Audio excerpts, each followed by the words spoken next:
Well, thank you, Mr. Chair and ranking members, for this hearing and this panel.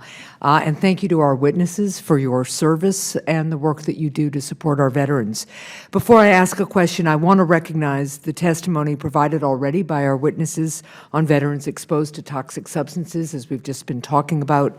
I was glad to hear the VA announced yesterday that it will propose adding rare respiratory cancers as a presumed service connection condition, a measure that my colleagues and I have pushed for in response to the needs of veterans.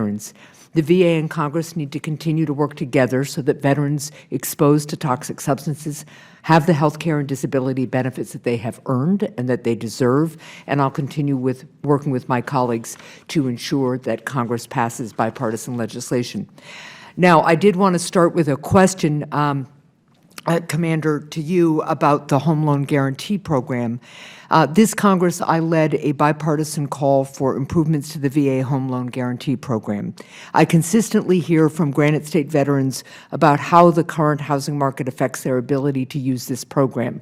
I was certainly glad to see that VFW's written testimony is consistent with my push for conducting further outreach to lenders, real estate agents, and veterans on how to best utilize the VA Home Loan Guarantee Program. But, Commander, what further recommendations does VFW have for Congress so that we can support veterans who want to buy a home using this VA program but are currently unable to do so?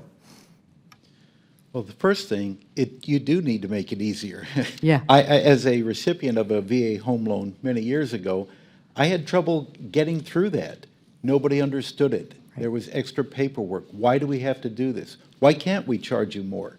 All of those issues are problems. Yeah. And we can fix this, and it's all a matter of information, enlightening, getting people to understand what's going on.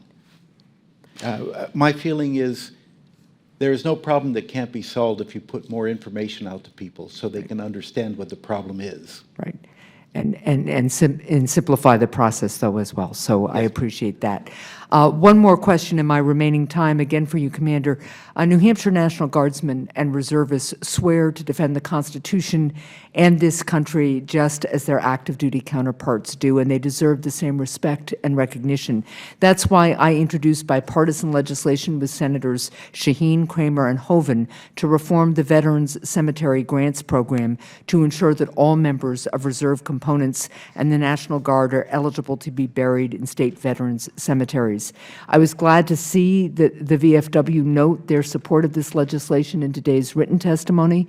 Commander, can you speak to VFW's support for this bill and why burial eligibility should not restrict state cemeteries from receiving critical VA cemetery grant funding? Yes, ma'am, we do support you 100%. Again, it goes back to total force.